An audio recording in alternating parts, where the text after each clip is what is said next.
100% up our customs, turning Nike boots into Adidas boots. We need to finish off our Nemesis and we need to finish off our X, so let's get into it. Before we get into the fun stuff of testing the boots out on the pitch, we first have to finish making them. Now we've already started on these boots, and if you haven't seen that video of turning Nike boots into Adidas boots, make sure you go check that out on the channel now. The guys in the office wanted me to turn CR7's Chapter 5s into the Nemesis, but I just couldn't bring myself to risk ruining such a nice pair of boots without testing the concept first.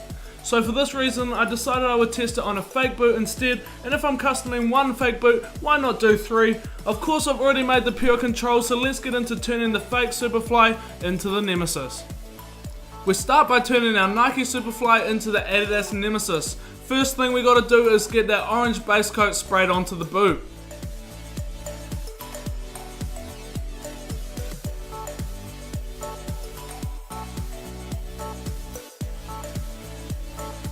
Next we apply some Angelus finisher by using a cloth. This is just to protect our base layer that we've already painted onto the boot. When we tape on and create patterns with the tape, we don't want to tear any of that base layer off. The next step is to tape the boot. Now with the Nemesis, it is a very intricate design with lots of lines going across the boot, so it is going to be a very hard one to tape. I start by taping the Nemesis branding across the toe box and the heel, as it is the largest areas that we're going to keep orange.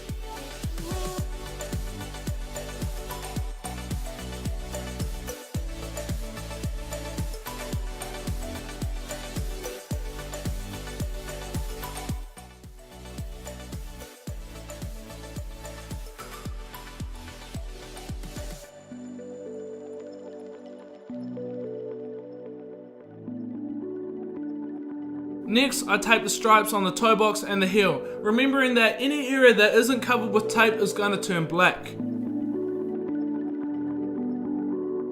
With that all taped up, I now need to add the Adidas 3 stripes onto the lateral side of the boot. To do this, I used a real Nemesis that we have in the office to create a template.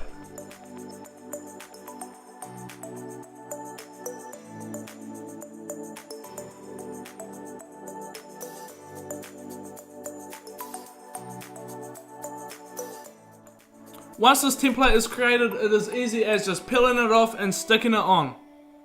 The boot is now pretty much taped up, all that's left is the instep. Now we're turning the Hypervenom into the X, and first thing we need is that black base.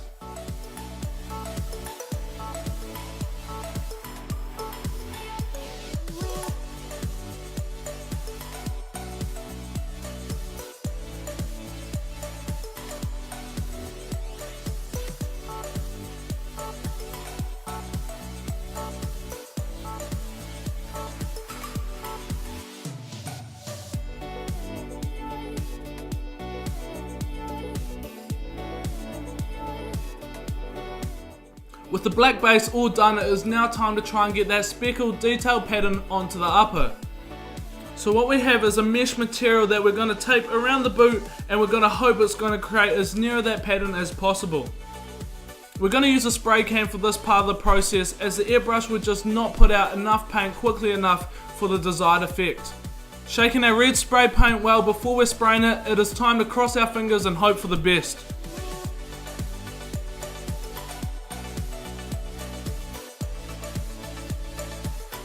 With the instep all taped up, we are now ready to spray the black detail on.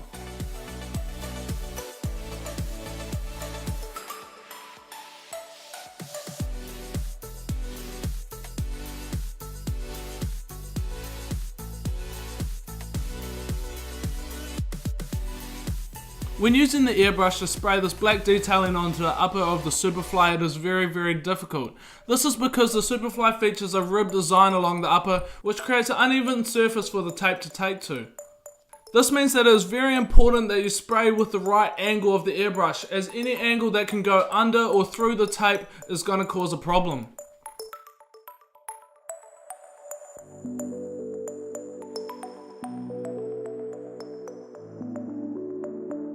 Here's how the patterns came out, and obviously it's not perfect, but it still gives the effect we were going for. With it all done, it is time to add the last little branding and logos onto the instep and the lateral side of the boot. Once again, I use the real Adidas boot to create templates of both the X branding and the Adidas logo.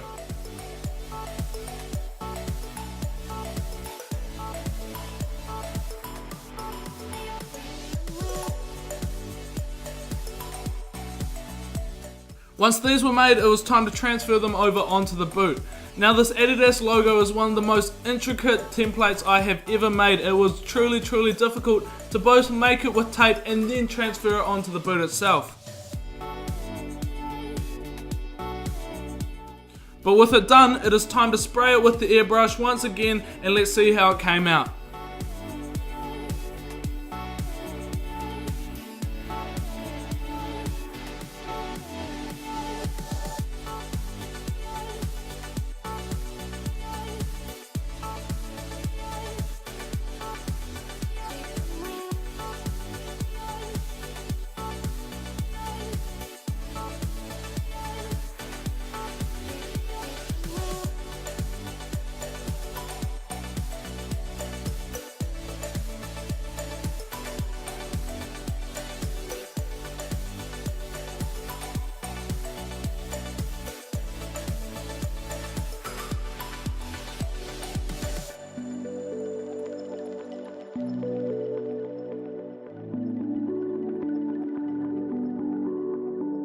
So it is time to head over to the pitch and test them on feet.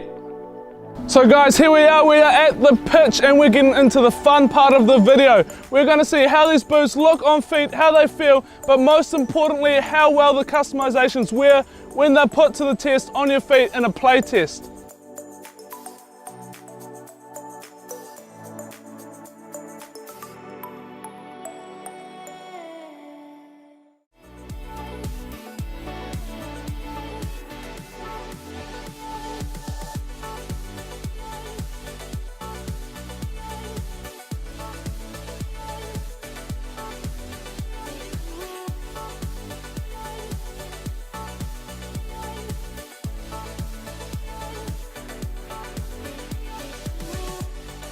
With the black detailing all sprayed up, it is time to take the tape off.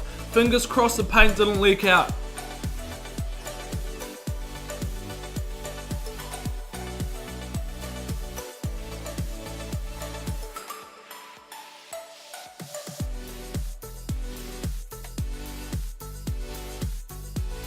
And here's how the Nemesis is now looking. I think it's looking pretty sick. I'm happy with how the detailing of the black came out. Of course you can see that we didn't actually touch on the Nemesis branding across the toe box or the heel.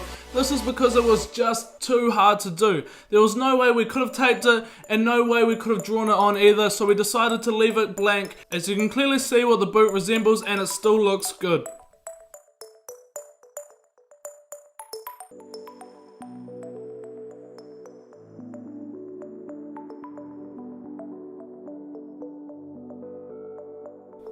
From a top-down view, all these designs look amazing on feet. The good thing about wearing them on feet is they're not close up to you, so you can't see those minor imperfections that you can when they're in your hands.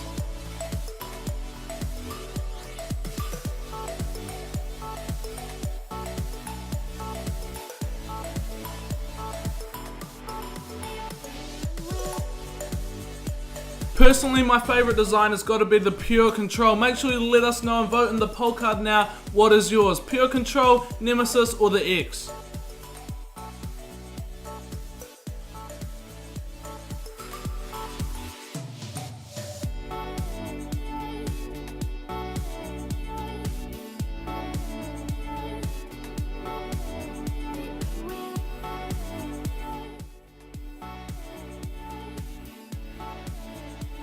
So how do the boots feel on feet? Well, these three boots are obviously fake boots, as we did not want to ruin the real ones. And doing a custom on any boot really does not change the feel or playability of the boot at all. One possible thing maybe gives the upper a little bit more stick, a little bit more grip, but minor if anything at all.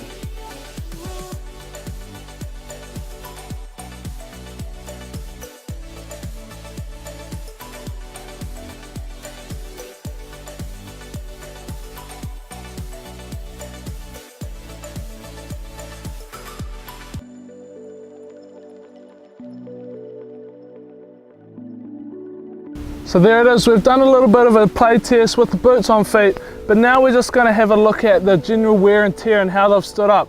First of all, we're going to be looking at the Superfly that we turned into the Nemesis. Now, first problem you'll notice is the sole plate. This was the only boot that we actually sprayed the sole plate. So these other two are the original sole plate, but the paint just doesn't take to the sole plate. It's the TPU, not sure, the paint just doesn't take to it. So as you can see, we've got all these white sort of specks where the paint has flaked off. But on the whole, that is probably the only bit of wear and tear on the Nemesis that doesn't look any good. So let's move on to the Pure Control. So on the Pure Control, we're looking pretty standard. A little bit of wear and tear on the upper where lots of ball strikes or touches have happened, and a little bit where the boot has creased on my foot. But apart from that, it is held up very, very nice. As you can see on the clip, the collar when it's stretched, you can see the original color underneath the paint, which was white, just because when I sprayed it, the collar wasn't stretched. So it has a little bit of give, and then you can obviously see that color. But apart from that, it's looking very good after a play test. So moving on to the X, and looking at it first glance, it is looking really, really good, to be fair. Now, since we use spray paint to get that pattern on the upper of the shoe, it has got a little bit of a liability to crack just because that paint's a little bit thicker than if we had used the airbrush. But apart from that, it's looking really good. Once again, with the collar, when it's stretched, you can see the original color underneath, which is red. So it's actually worked out really well with the design of the boot. But on the whole, this one's probably stood up the best. Now, if we really, really wanted these boots to hold up perfectly and not flake at all or get damaged at all, A, we wouldn't plane them, or B, we could have applied another coat or two of that finisher onto them, but we wanted to see what the wear and tear would be like when they were played in. I hope you've enjoyed seeing the 3 Nike boots turn into the 3 Adidas boots, but if you want to see us turn the real CR7 materials into the Nemesis, make sure to let us know. These were fake ones, obviously, so drop a comment down below if you want to see that happen.